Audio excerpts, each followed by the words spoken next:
Traders point அன்பர்களுக்கு சிறப்பு வணக்கம். நம்ம டிஸ்க்ளைமர் எடுத்துக்கிறோம். நம்ம செபி ரெஜிஸ்டர் அட்வைசரோ ஆர்ஏவோ கிடையாது. நாம் இங்கே பேசக்கூடியது எல்லாமே தகவலாக மாத்திரமே பார்க்கப்படணும். இது யாருக்கும் முதலீடு சம்பந்தமாகவோ பங்குகளை வாங்கவோ விற்கவோ நம்ம எந்த ஆலோசனையும் கொடுக்கப்படலை. எல்லா தொழிலையும் ரிஸ்க் இருக்கும். ரிஸ்க்கை புரிஞ்சுட்டு எச்சரிக்கையோட தொழில் செய்யும்போது எல்லாமே நல்லா இருக்கும்.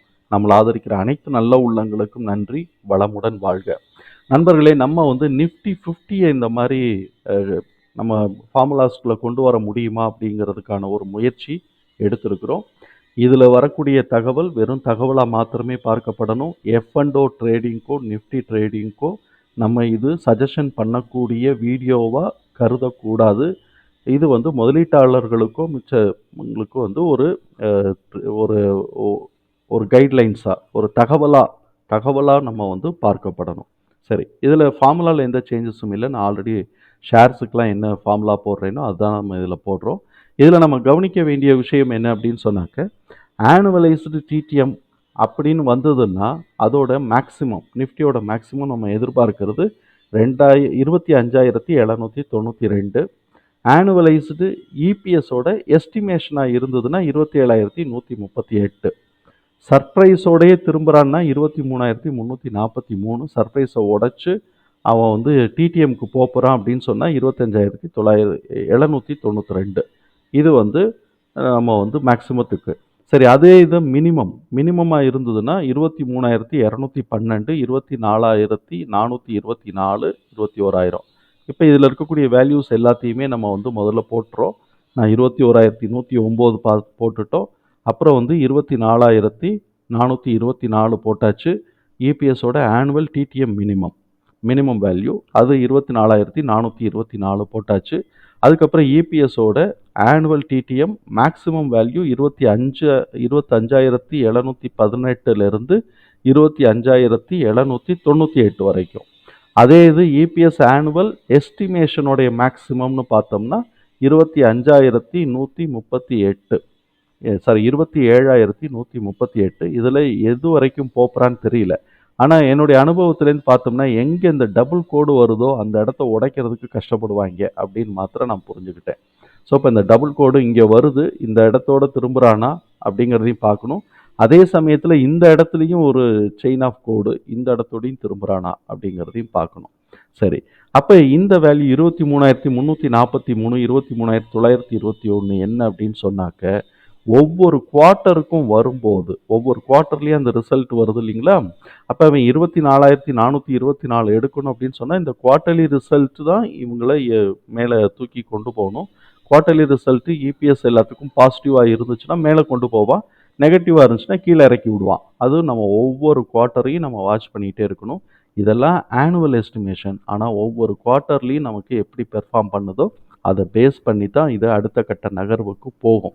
சரி, இப்போ நம்ம இந்த இதில் என்ன பண்ணுறோம், மார்ச் மாதம் குவார்ட்டரோட, மார்ச் முடிஞ்ச குவார்ட்டரோட வருதுன்னா நிஃப்டி 2,151 பாயிண்ட்டு மேலே தூக்கணும். அதுக்கப்புறம் நெக்ஸ்ட் குவார்ட்டர், அதாவது ஜூன் மாதத்தோடைய குவார்ட்டரோடைய ரிசல்ட் வரும்போது 2,063 வரணும். ஆனால் இவங்க எல்லாமே நம்ம பார்த்தோம் அப்படின்னு சொன்னோம்னாக்க, அடுத்த குவார்ட்டருடைய ரிசல்ட் பப்ளிஷ் ஆகி அதுக்கப்புறமா மேலே ஏறுறது இல்லை.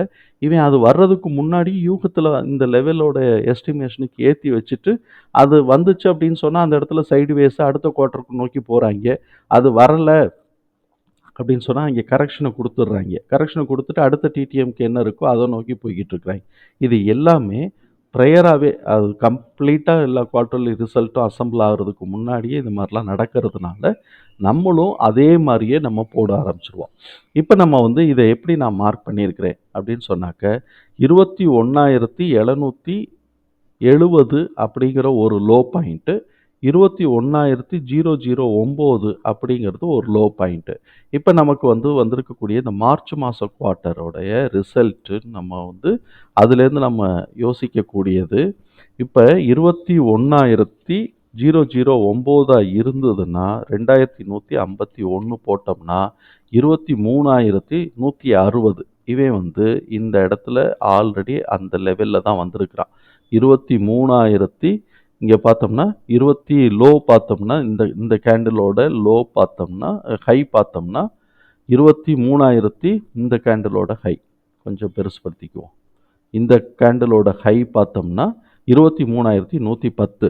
நமக்கு வந்திருக்கக்கூடியது 23,160. 50 பாயிண்ட் எரரில் மார்ச் மாதத்துக்கு உண்டான குவார்ட்டருக்கு வந்துருச்சு. அதுக்கப்புறம் ஜூன் மாதத்துக்கு என்னன்னாக்க, இந்த மார்ச் மாத குவார்ட்டருடைய லோவில் இருந்து அது ஜூன் மாதத்துக்கு 2063 ஏறணும். ஸோ இப்போ அப்படி பார்த்தது அப்படின்னு சொன்னால், மார்ச் மாத குவார்ட்டருடைய லோங்கிறது 21,770 தான். ஆனால் இந்த எலெக்ஷன் டயத்தில் ஒரு ட்ரெண்டை வச்சு அடித்தாங்க பாருங்க, மார்ச் மாதம் மே மாதத்துக்கு. இப்போ இந்த லோவிலேருந்து நம்ம கால்குலேட் பண்ணோம். இந்த லோவிலேருந்து நம்ம கால்குலேட் பண்ணினோம்னாக்க, இந்த லோ 21,281, 21,281. அதிலிருந்து 21,281 ப்ளஸ் 2063. இந்த 2063 நம்ம இங்கே டிரைவ் பண்ணியிருக்கக்கூடிய ஆன்சர்.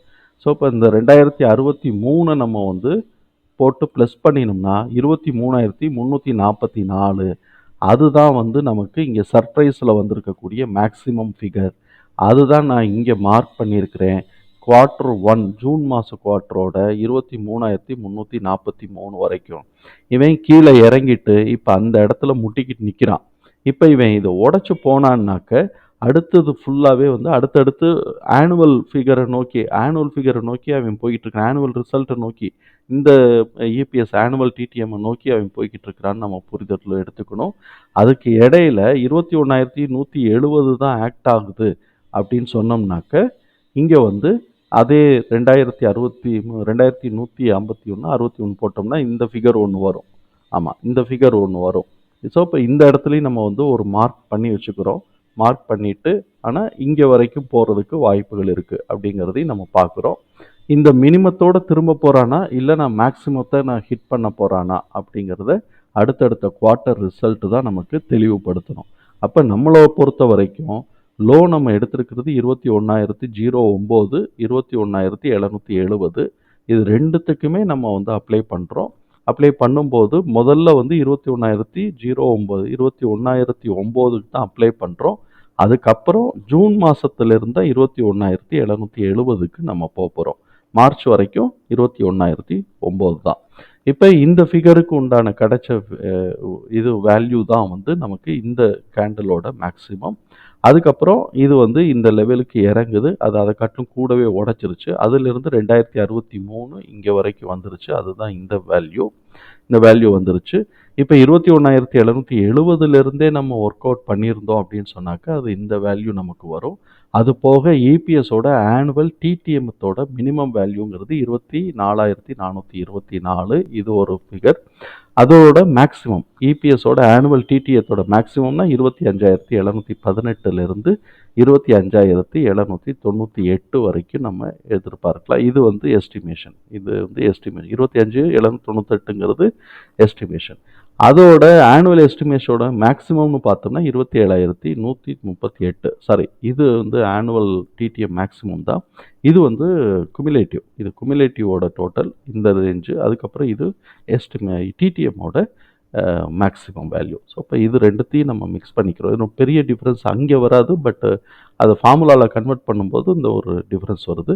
50 ரூபா எரர் இருக்குங்கிறத நம்ம இந்த இடத்துல பார்த்துருக்குறோம். ஸோ இப்போ 50 ரூபா கூடவோ குறையவோ எரர் இருக்கிறதுக்கு வாய்ப்பு இருக்குது. அதனால் 50 ரூபா முன்னாடியே நம்ம ப்ரையரைஸ் பண்ணிக்கணும். ஏன்னா இங்கே 160 வந்தது, ஆனால் 110ஓட அவன் திரும்பி இருக்கிறான். 110ஓட திரும்பி இருக்கிறான். அதனால் 50 ரூபா முன்னாடியே திரும்பி இருக்கிறான் அப்படின்னு தான் நம்ம இதில் எடுத்துக்க முடியுது. இதுதான் நிஃப்டி இந்த வருஷத்துக்கான ஆப்பர்ச்சுனிட்டி. இதை அடையணும்னா ஒவ்வொரு குவார்ட்டர்லேயும் இவன் எவ்வளோ தூரம் மேலே போகிறாங்கிறது இந்த ரிசல்ட்டை பேஸ் பண்ணி தான் வரணும். அதனால் இது F&O ட்ரேடிங்காக சஜஷன் பண்ணக்கூடிய வீடியோ கிடையாது. நிஃப்டியோட லெவலை நம்ம தெரிஞ்சுக்கிறதுக்காக தகவலாக பார்க்கக்கூடிய வீடியோ தான். நீங்கள் நம்மளுக்கு தொடர்ந்து நம்மளை ஆதரிக்கிற அனைத்து நல்ல உள்ளங்களுக்கும் நன்றி. நம்மளுடைய தகவல் உங்களுக்கு பயனுள்ளதாக இருந்ததுன்னா சங்கருக்கு ரொம்ப சந்தோஷம். நம்மளை ஆதரிக்கிற அனைத்து நல்ல உள்ளங்களுக்கும் நன்றி. வளமுடன் வாழ்க.